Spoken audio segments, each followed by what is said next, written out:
Hello everyone, welcome back. Thank you all for joining me, and today we're going to go over how to draw a grid. So the first thing you would need is a reference photo or picture that you can print out yourself. The next thing you would need is your medium that you're going to transfer it to, so whatever paper you're going to have. First thing we do is we make measurement marks 1 inch apart, or you can be a little more complicated and do the centimeter or half inch or even millimeter grid if you want. Just depends on how good of an artist you are and how accurate you're trying to get. 1 inch is a great place to start.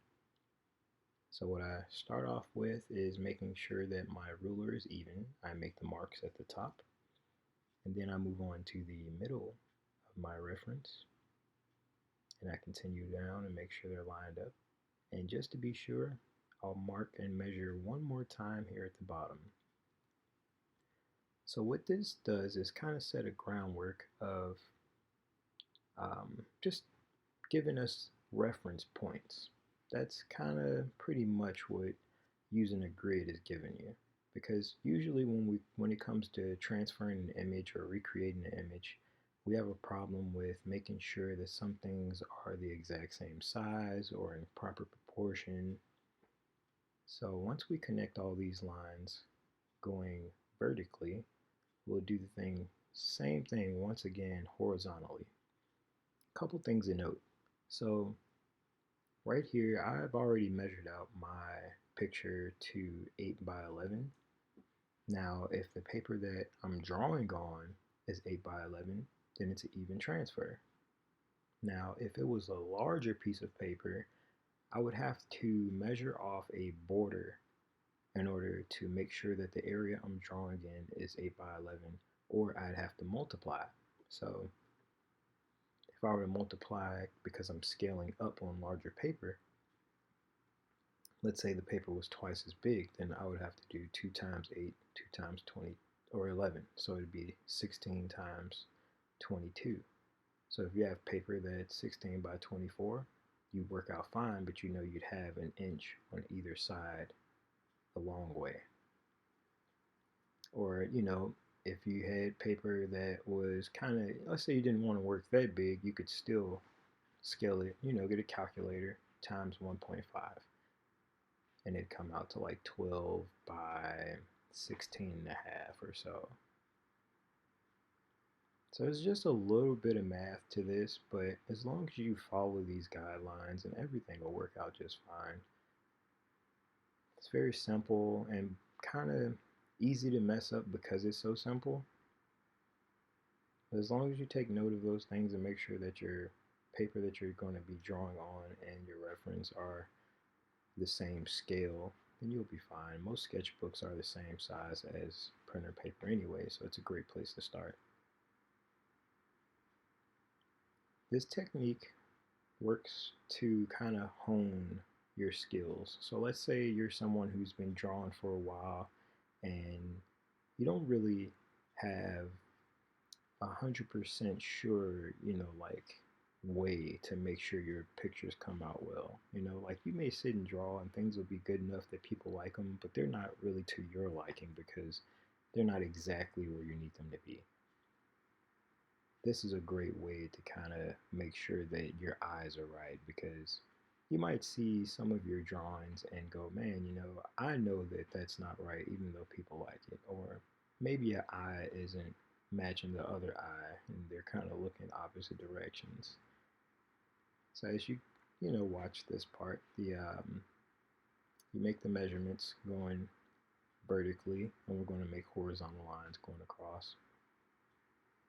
But this is just to kind of get things in proper proportion. So even as you see in my picture here, I have this young girl's arm is stretched out.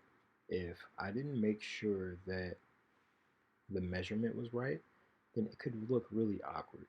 So even as you look here, you can see from where her shoulder is to where her hand is, it's going to be 1, 2, 3, like 3 and almost 4 inches. But then if you were to look and see how tall she is, we'd be able to measure once I make those boxes. I don't know if you can see the ruler measurements here. I prefer the clear ruler because you can see through it. So when you're lining up, your dots, you know for sure they're lined up.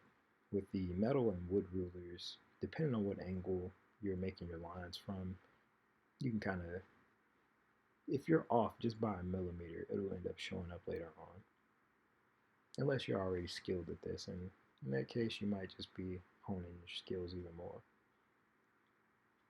One thing that I try to make sure I do is that I hold the ruler absolutely still as I make these measurements and as I make the lines. Try to find a flat surface that I'm not holding up. So like I wouldn't do this in my lap because I mean you move quite a bit, I mean, at least I do. I have a lot of energy. But I try to make sure the only thing that's moving is my hand that I'm creating the lines with. And even in the midst of doing this, I'll try to make sure I go and hit the line twice. I'm using a white gel pen in this video just because it's such a dark background, like the photo is so dark, I want you to be able to see it. But it's perfectly fine for you to use like a thin, either a dark marker or a pencil. But you definitely want to use something more permanent on your reference photo because you don't want those lines to get rubbed off if you don't finish that drawing that day. Like sometimes I'll take a picture like this and tape it to the inside of my sketchbook, and so on one side I'll be drawing and on the other side I have my reference photo. And so even if you, as you look at this, the top 2 inches, there's barely anything in those. So I know that when I do my drawing, that portion of my sketchbook would be blank. And you can see that she starts off in the second square and goes all the way down to the bottom. So even if you look left to right, that first inch of boxes from top to bottom, completely empty of the subject. If I'm just going to draw her, if I'm not going to draw anything in the background, I'm just going to focus on her. She doesn't really start until you get down here where the foot is. So as you watch this, you can pause it or whatever and transfer over to your sketchbook and you do the exact same measurements, but you would do them in pencil. That way you can erase them and rub them out later. Then you go through and you would label them.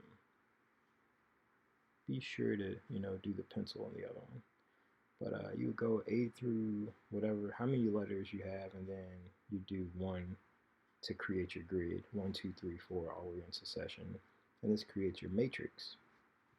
You use your matrix in order to transfer the image from one thing to the other. So you would look and see, okay, well in B3, there's this kind of line or this kind of shading. And that's exactly what we would do on the sketch paper. I'll get more into how to actually transfer it over using contour lines and how to see things more accurately in another video, but this is just simply how to create a grid. I hope you enjoy it. Thank you for watching. See you next time.